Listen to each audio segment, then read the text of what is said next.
no. Okay, fever and ague. Now blackberries were ripe. Now blackberries were ripe, and in the hot afternoons, Laura went with Ma to pick them. The big, black, juicy berries hung thick in briar patches in the creek bottoms.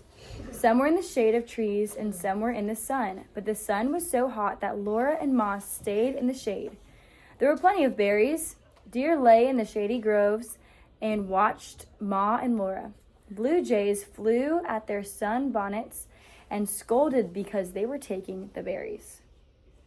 Yes, ma'am. Quickly. Snakes hurriedly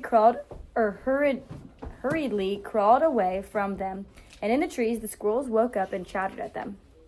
Wherever they went among the scratchy briars, mosquitoes rose up in buzzing swarms. Mosquitoes were thick on the big, ripe berries, sucking the sweet juice.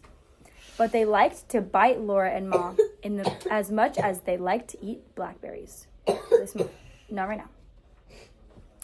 Laura's fingers and her mouth were purple-black with berry juice. Her face and her hands and her bare feet were covered with briar scratches and mosquito bites, and they were spattered with purple stains, too, where she had slapped at the mosquitoes. But every day they brought home pails full of berries, and Ma spread them in the sun to dry. Every day they ate all the blackberries they wanted, and the next winter they would have dried blackberries to stew. Ma hardly ever went to pick blackberries. She stayed in the house to mind baby Carrie because she was older. In the daytime, there were only 1 or 2 mosquitoes in the house. But at night, if the wind wasn't blowing hard, mosquitoes came in thick swarms. On still nights, Pa kept piles of damp grass burning all around the house and stable. The damp grass made a smudge of smoke to keep the mosquitoes away. But a good many mosquitoes came anyway. Pa could not play his fiddle in the evenings because so many mosquitoes bit him. Mr. Edwards did not come visiting after supper anymore because the mosquitoes were so thick in the bottoms. All night, Pet and Patty and the colt and the calf and the cow were stamping and swishing their tails in the stable. And in the morning, Laura's forehead was speckled with mosquito bites. This won't last long, Pa said. Fall is not far away, and the first cold wind will settle them. Ma did not feel very well. One day she felt cold even in the hot sunshine, and she could not get warm by the fire. Ma asked why she and Mary did not go outside to play. And Laura said she didn't feel like playing. She was tired and she ached. Ma stopped her work and asked, "Where do you ache?" Laura didn't know exactly. She just said, "I just ache. My legs ache." "I ache too," Mary said. Ma looked at them and said they looked healthy enough. But she said something must be wrong or they wouldn't be so quiet. She pulled up Laura's skirt and petticoats to see where her legs ached. And suddenly Laura shivered all over. She shivered so that her teeth rattled in her mouth. Ma put her hand against Laura's cheek. "You can't be cold," she said. "Your face is hot as fire." Laura felt like crying, but of course she didn't. Only little babies cried. "I'm hot now," she said, "and my back aches." Ma called Pa and he came in. "Charles, do look at the girls," she said. "I do believe they are sick." "Well, I don't feel too well myself," said Pa. "First I'm hot, then I'm cold, and I ache all over. Is that the way you feel, girls? Do your very bones ache?" Mary and Laura said that was the way they felt. Then Ma and Pa looked a long time at each other, and Ma said, "The place for you girls is bed." It was so queer to be put in bed in the daytime, and Laura was so hot that everything seemed wavering. She held on to Ma's neck while Ma was undressing her, and she begged Ma to tell her what was wrong with her. "You will be all right. Don't worry," Ma said cheerfully. Laura crawled into bed, and Ma tucked her in. It felt good to be in bed. Ma soothed her forehead with her cool, soft hand and said, "There now, go to sleep." Laura did not exactly go to sleep, but she didn't really wake up again for a long, long time. Strange things seemed to keep happening in a haze. She would see Pa crouching by the fire in the middle of the night, then suddenly sunshine hurt her eyes, and Ma fed her broth from a spoon. Something dwindled slowly, smaller and smaller, till it was tinier than the tiniest thing. Then slowly it swelled till it was larger than anything could be. Two voices jabbered faster and faster, then a slow voice drawled more slowly than Laura could bear. There were no words, only voices. Mary was hot in the bed beside her. Mary threw off the covers, and Laura cried because she was cold. Then she was burning up, and Pa's hand shook the cup of water. Water spilled down her neck. The tiny cup rattled against her teeth till she could hardly drink. Then Ma tucked in the covers, and Ma's hand burned against Laura's cheek. She heard Pa say, "Go to bed, Caroline." Ma said, "You're sicker than I am, Charles." Laura opened her eyes and saw bright sunshine. Mary was sobbing, "I want a drink of water. I want a drink of water. I want a drink of water." Jack went back and forth between the big bed and the little bed. Laura saw Pa lying on the floor by the big bed. Jack pawed at Pa and whined. He took hold of Pa's sleeve with his teeth and shook it. Pa's head lifted up a little, and he said, "I must get up. I must. Caroline and the girls." Then his head fell back, and he lay still. Jack lifted up his nose and howled. Laura tried to get up, but she was too tired. Then she saw Ma's red face looking over the edge of the bed. Mary was all the time crying for water. Ma looked at Mary, and then she looked at Laura, and she whispered, "Laura, can you?" "Yes, Ma," Laura said. This time she got out of bed, but when she tried to stand up, the floor rocked and she fell down. Jack's tongue lapped and lapped at her face, and he quivered and whined. But he stood still and firm when she took hold of him and sat up against him. She knew she must get water to stop Mary's crying, and she did. She crawled all the way across the floor to the water bucket. There was only a little water in it. She shook so with cold that she could hardly get hold of the dipper. But she did get hold of it. She dipped up some water, and she set out to cross the enormous floor again. Jack stayed beside her all the way. Mary's eyes didn't open. Her hands held on the dipper, and her mouth swallowed all the water out of it. Then she stopped crying. The dipper fell on the floor, and Laura crawled under the covers. It was a long time before she began to get warm again.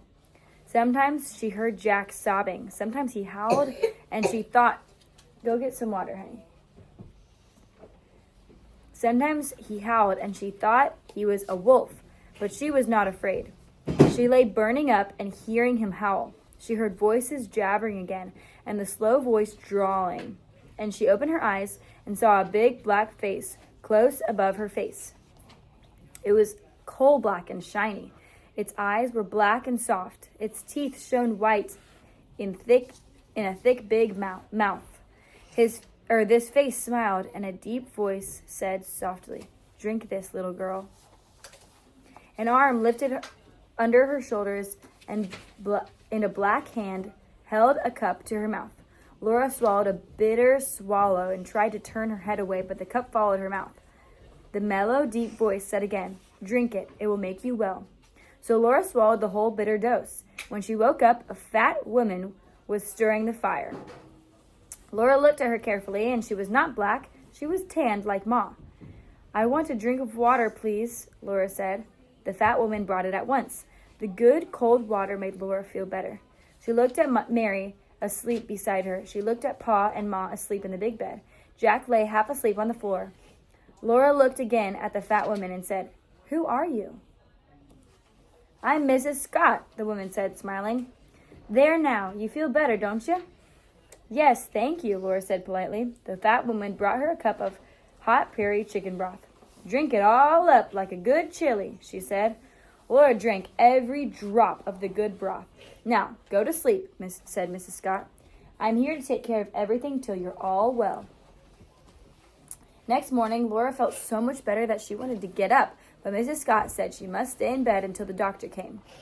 She lay and watched Mrs. Scott tidy the house and give medicine to Ma and Pa and Mary. Then it was Laura's turn. She opened her mouth, and Mrs. Scott poured a dreadful bitterness out of a small folded paper onto Laura's tongue. Laura drank the water and swallowed and drank again. She could swallow the powder, but she couldn't swallow the bitterness. Then the doctor came, and he was the black man. Laura had never seen a black man before, and she could not take her eyes off Dr. Tan. He was so very black. She would have been afraid of him if she had not liked him so much.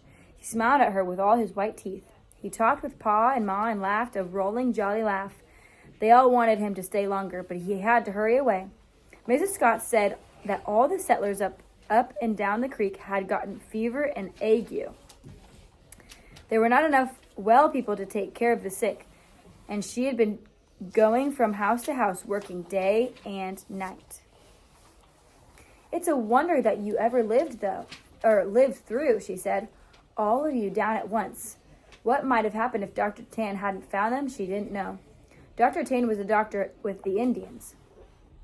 He was on his way north to Independence when he came to Pa's house. It was a strange thing that Jack, who hated strangers and never let one come near the house until Pa or Ma told him to, had gone to meet Dr. Tan and begged him to come in. And here you all were, more dead than alive, Mrs. Scott said. Dr. Tan had stayed with them a day and a night before Mrs. Scott came. Now he was doctoring all the sick settlers.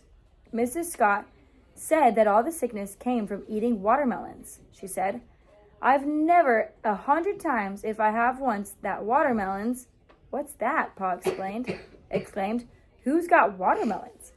Mrs. Scott said that one of the settlers had planted watermelons in the creek bottoms, and every soul who had eaten one of those melons was down sick that very minute.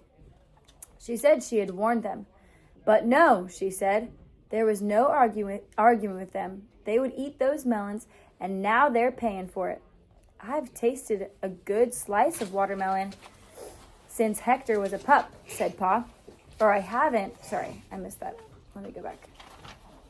I haven't tasted a good slice of watermelon since Hector was a pup, said Pa. Next day, he was out of bed. The next day, Laura was up. Then Ma got up, and then Mary. They were all thin and shaky, but they could take care of themselves. So Mrs. Scott went home. Ma said she didn't know how they could ever thank her, and Mrs. Scott said, Pshaw. What are neighbors for but to help each other out? I don't really know how to say that part. Pa's cheeks were hollows, and he walked slowly. Ma often sat down to rest. Laura and Mary didn't feel like playing. Every morning they took those bitter powders, but Ma still smiled her lovely smile, and Pa whistled cheerfully. It's an ill wind that doesn't blow some good, he said. He wasn't able to work, so he could make a rocking chair for Ma. He brought some slender willows from the creek bottoms, and he made the chair in the house. He could stop any time to put wood on the fire or lift a kettle for Ma. First, he made 4 stout legs and braced them firmly with cross pieces. Then he cut thin strips of the tough willow skin just under the bark. He wove these strips back and forth, under and over, till they made a seat for the chair. He split a long, straight sapling down the middle. He pegged one end of half of it to the side of the seat, and curved it up and over and down, and pegged the other end to the other side of the seat. That made a high, curved back to the chair. He braced it firmly, and then he wove the thin willow strips across the up and down, under and over each other, till they were filled in the chair back. With the other half of the split sapling, Pa made arms for the chair. He curved them from the front of the seat to the chair back, and he filled them in with woven strips. Last of all, he split a larger willow which had grown in a curve. You can go to the bathroom, honey.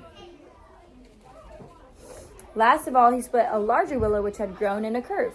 He turned the chair upside down, and he pegged the curved pieces to its legs to make the rockers. Okay, we're good. And the chair was done. Then they made a celebration. Ma took off her apron and soothed her smooth brown hair. She pinned her gold pin in the front of her collar. Mary tied the string of beads around Carrie's neck. Alistair, could you go close the door for me, sweetheart? Sorry. Pa and Laura put Mary's pillow on the chair seat and Laura's pillow against its back. Over the pillows, Pa spread the quilt from the little bed. Then he took Ma's hand and led her to the chair, and he put baby Carrie in her arms. Ma leaned back into the softness, her thin cheeks flushed, and her eyes sparkled with tears. But her smile was beautiful. The chair rocked her gently, and she said, "Oh, Charles, I haven't been so comfortable since I don't know when." Then Pa took his fiddle, and he played and sang to Ma in the firelight. Ma rocked, and baby Carrie went to sleep. And Mary and Laura sat on their bench and were happy. That the very next day, without saying where he was going, Pa rode away on Patty. Ma wondered and wondered where he had gone, and when Pa came back, he was balancing a watermelon in front of him on the saddle. He could hardly carry it into the house. He let it fall on the floor and dropped down beside it. "I thought I'd never get it here," he said. "It must weigh 40 pounds, and I'm as weak as water. Hand me the butcher knife." "But Charles," Ma said, "you mustn't. Mrs. Scott said—" Pa laughed his big, peeling laugh again. "But that's not reasonable," he said. "This is a good melon. Why should it have fever and ague? Everybody knows that fever and ague comes from breathing the night air." "This watermelon grew in the night air," said Ma. "Nonsense," Pa said. "Give me the butcher knife. I'd eat this melon if I knew it would give me chills and a fever." "I do believe you would," said Ma, handing him the knife. It went into the melon, and a luscious sound. The green rind split open, and there was bright red inside, flecked with black seeds. The red heart actually looked frosty. Nothing had ever been so tempting as that watermelon on a hot day. Ma would not taste it. She would not let Laura and Mary eat one bite. But Pa ate slice after slice after slice until at last he sighed and said the cow would have the rest of it. The next day he had a little chill and a little fever. Ma blamed the watermelon. But next day she had a chill and a little fever. So they did not know what could have caused their fever and ague. No one knew. In those days, that fever and ague was malaria, and that some mosquitoes give it to people when they bite them. Dun, dun, dun. So they never